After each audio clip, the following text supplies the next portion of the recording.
안녕하세요. 잘 들리나요? 네. 우선 저는 이번에 서울 공립 합격을 하게 된 김나경이라고 합니다.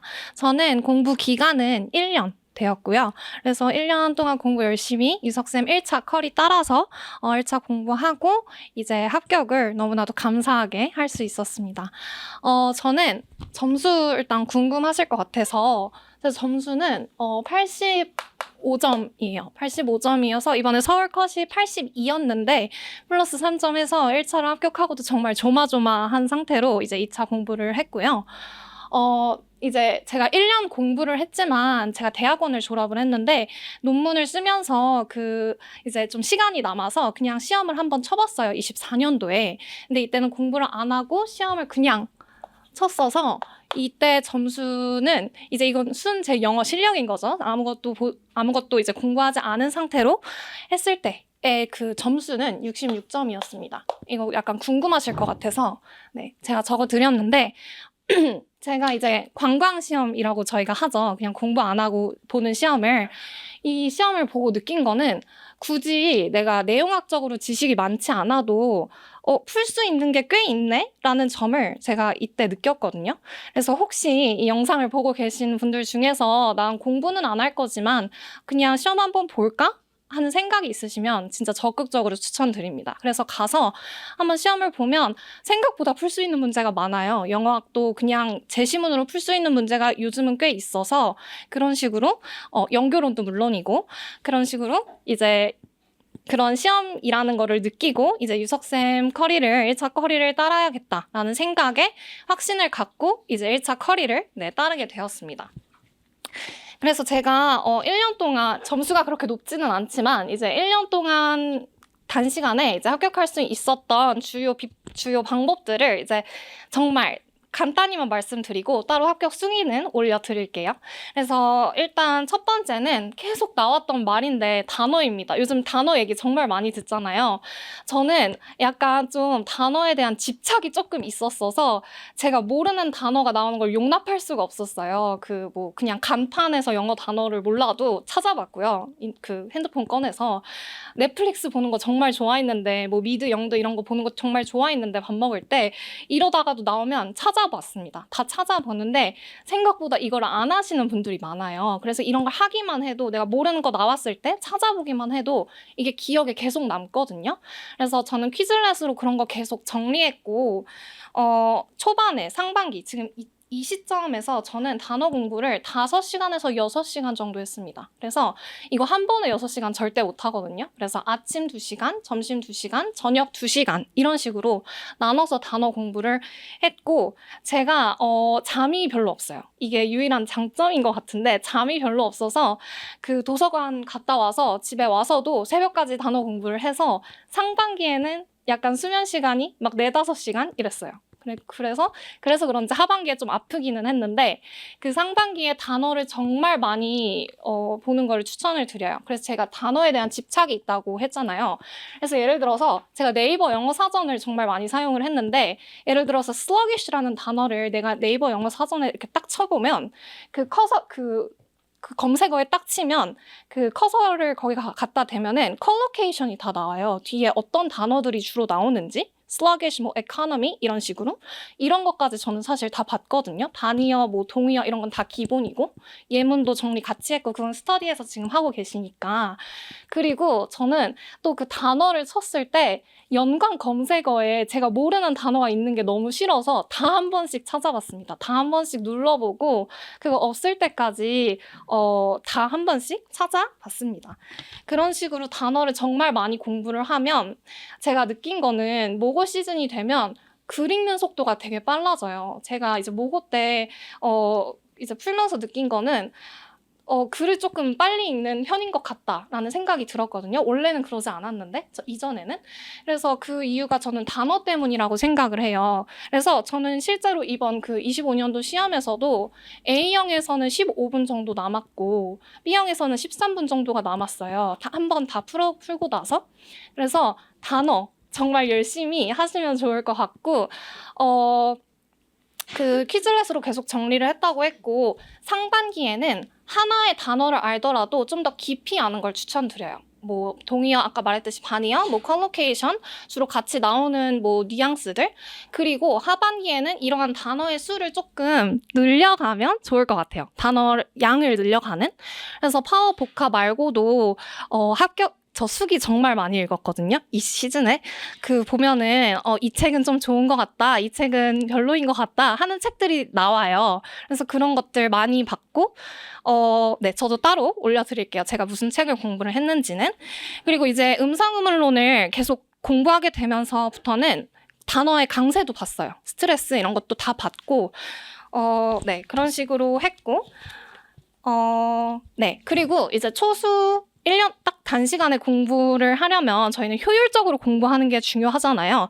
그래서 이제 두 번째로 제가 강조를 드리는 거는 기출입니다. 기출. 너무 이제 많이 들으셨을 것 같은데, 일단 영어학부터 말씀을 드릴게요. 아까도 말씀을 드렸다시피 영어학은 더 이상 내용학 위주의 그런 공부는 약간 하면 안 되는 것 같아요. 그래서 저는 교수님이 이제 추천해주신 KOCW, 이게 이제 신텍스잖아요. 그 신텍스 3번 이상 받고 강의를 3번 이상 들었고 그리고 거기에 계속 내용을 덧붙이는 식으로 개념 공부는 했습니다. 그리고 이제 영어학 보면은 신텍스 말고도 다른 부분이 있잖아요. 음성음울론이라든지 화용론. 이거는 그냥 기본 개념 교재 하나 구해서 그거 계속 읽어보는 식으로 했습니다. 그리고 이렇게 기본 개념을 공부하고 이제 중반기쯤에 기출을 풀게 되면 초수분들은 당연히 어려워요. 당연히 저는 어렵다고 생각하거든요. 저는 4문제, 처음에 딱 4문제, 영어학 4문제 푸는데 2시간 걸렸어요. 그래서 정말 어렵기 때문에 이게 약간 유석쌤도 많이 말씀해 주셨는데 영어학은 수학과 같아요. 그래서 내가 아무리 개념을 많이 안다고 해서 이걸 약간 적용하는데 조금 시간이 걸려요. 그래서 저는 다른 과목 있잖아요. 영어 교육론이나 일형은 초반부터 시간을 재고 푸는 거 추천하는데 영어학은 별로 추천하지 않아요. 초반부터 시간을 재고 푸는 거는 어차피 못 푸는 게 당연한 거니까. 그래서 그런 식으로 초반에는 조금 문제 푸는 것 자체 약간 기울이고 못 푼 거에 너무 좌절하지 말고 내가 이거 왜 못 풀었을까? 라고 생각을 계속 하는 게 좋아요. 근데 이 근거를 내용학에서 찾는 게 아니라 제시문에서 찾는 게 되게 중요해요. 제시문에 특히 뭐 21년도, 22년도, 23년도 이 이후에 기출들은 다 제시문에 나와 있거든요. 그 근거들이. 그래서 기출을 제시문에서 근거를 어떻게 하면 좀 빨리빨리 찾을 수 있을까? 저는 그런 식으로 영어학 기출 분석을 했습니다. 저희 이전 합격자 쌤 중에 혜진 쌤이라고 있으신 것 같은데 그분이 정말 올려놓으셨어요. 그 기출 분석을 어떻게 했는지. 그래서 저는 다른 쌤이랑 그거 따라서 기출 분석을 했는데 마치 일형처럼 이 글에서 물어보고자 하는 GT는 무엇인지, 그리고 이 글의 흐름이 어디에서 끊기고, 조건이 어떻게 제시되었는지, 그리고 그 제시문이 이제 어떤 글의 구조인지, 뭐 예를 들면 문제를 제시해주고 해결책을 제시해줬으니까 비문을 찾을 때는 이 해결책을 사용하는 거겠죠. 이런 식으로 약간 문제를 유형화하는 작업까지 했습니다. 영어학은. 그래서 영어학은 마치 일형처럼 공부를 했고요. 그리고 이제 원서 관련해서 이쯤에 많이 궁금하실 것 같은데 저는 원서를 어떻게 했냐면 다 읽지 않았고 강의를 듣지 않았고 한번 이렇게 기출 분석을 하면 대충 어떤 개념들이 나오는지가 잡혀요. GT가 잡혀요. 그러면 그거를 이제 따로 정리를 해서 오늘은 내가 케이스 할 거니까 케이스에 유명한 원서, 뭐 칸이라든지 트포 그 단원 부분을 그냥 읽었어요. 그냥 읽기만 했고 뭐 따로 정리를 하진 않았고 어떤 식으로 나왔는지 그냥 읽기만 했고 이게 뭔가 시험에 나올 수 있을 것 같은데? 하는 부분은 그냥 캡처했습니다. 캡처하고 그거 나중에 모아서 이제 시험 2달 남았을 때쯤에 다시 읽고 그랬습니다. 그래서 원서를 사실 그렇게 시간을 많이 투자할 필요는 없는 것 같고 영어학에서 정말 중요한 거는 새로운 문제들을 많이 풀어보는 거예요. 우리 수학 공부할 때도 문제 많이 풀어보는 게 중요하잖아요.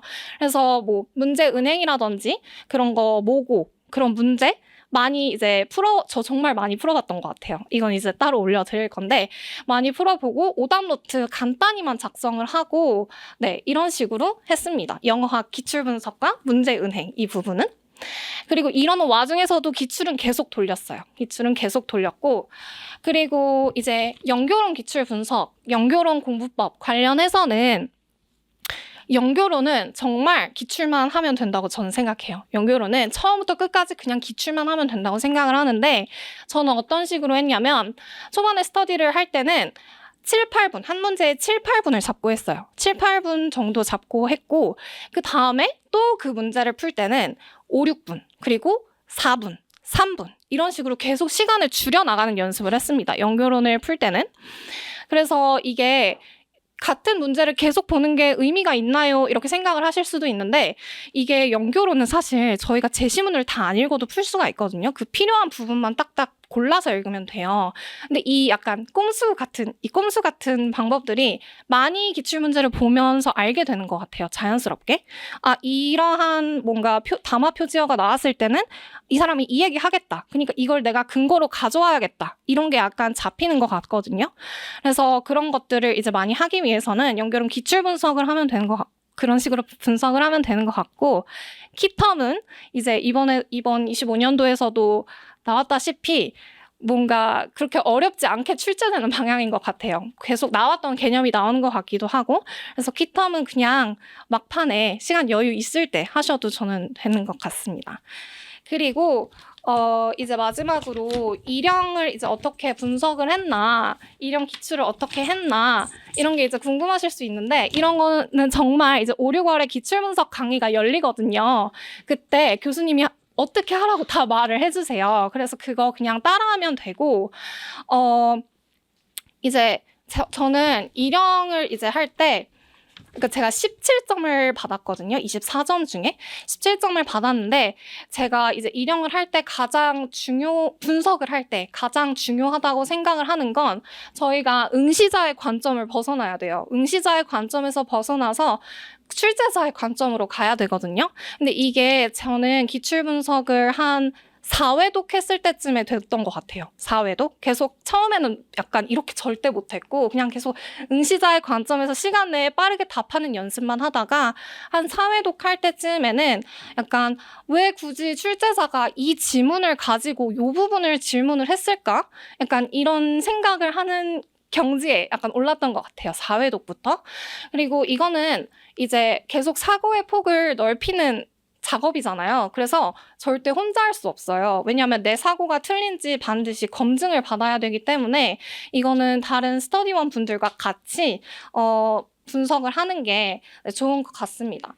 그리고 이제 기출을 계속 반복하다 보면 데이터가 생기면서 어떤 유형의 문제들이 대충 나오는지가 보여요.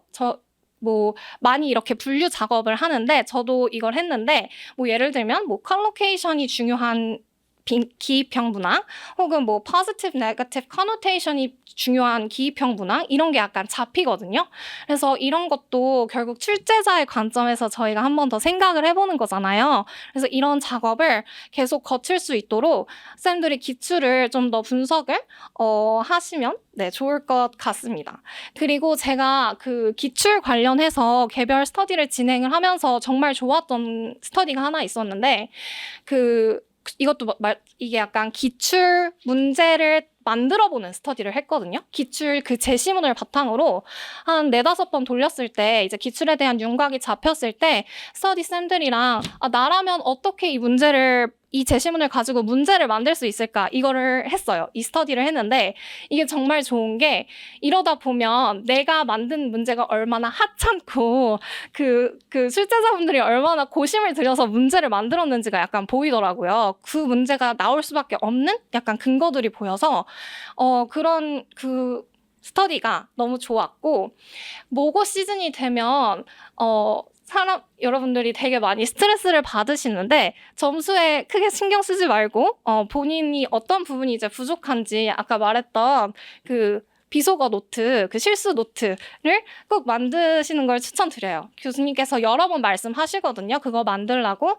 그래서 그거 만들면서 하는 게 좋고, 모고 시즌에 저는 제가 약간 궁금한 걸 못 참아요. 궁금한 걸 못 참아서 모고 시즌에 한 문제라도 이해가 안 되면 7시, 8시까지 남아서 쌤들 붙잡고 저기 쓰레기 스팟 있잖아요. 저기가 제 모고 시즌 메인 스팟이었는데 저기에서 이제 유석쌤도 붙잡고 쌤들도 붙잡으면서 약간 질문하고 저는 여기서 근거 가져왔는데 왜 이거는 안 되는 거죠? 약간 물어보기도 하고 그랬거든요. 그래서 스터디를 꼭 하고 이런 사고의 과정이 맞았는지 그거를 확인하는 작업이 꼭 필요해요. 이게 답이 안 나와 있다 보니까 저희 임용 시험은 그래서 그런 게 필요하고 또 이제 제가 도움이 됐다고 생각한 거는 저희가 이제 모범 답안을 그 답안을 보잖아요. 합격자 답안을 볼 때 강사분들 답안보다는 이제 합격자 답안을 꼭 보셔야 돼요. 합격자 답안을 꼭 보셔야 되고 그 이유는 시간 내에 절대로 강사분들 답안처럼 쓰기가 어려워요. 그 제한된 시간 내에 절대로 쓸 수가 없어서 합격자 답안들을 봐야 되는데 저는 오답까지 봤어요. 합격자분들이 쓴 오답까지 봤거든요. 왜냐면 합격을 했으니까 이제 뭔가 더 논리적으로 그 틀린 이유가 있지 않을까라는 생각이 들었어요. 그래서 이 합격자는 왜 이렇게 오답을 쓰게 되었을까? 이런 생각까지 저는 조금 많이 했던 것 같아요. 그 합격자 답안을 보면서. 그래서 그런 틀린 답안 보면서 나는 이런 실수 절대 하지 말아야겠다라는 부분을 이제 실수 노트에 적기도 했고 네, 그랬습니다. 그래서 그리고 또 제가 사고의 폭을 넓히는 과정 중에서 한 의무는 이제 영어학 이론 같은 거는 저는 시간이 이제 일단 시간 내에 푸는 게 되게 중요하다고 생각을 하는데 그래서 어떤 생각까지 했냐면 내가 만약에 이 하나의 지문이 남았을 때 4분이 남았어. 그러면 나는 이 지문을 어떻게 접근할 거지? 이런 생각도 많이 했어요. 그 스터디원 쌤들이랑 이런 얘기도 좀 많이 나눠봤거든요.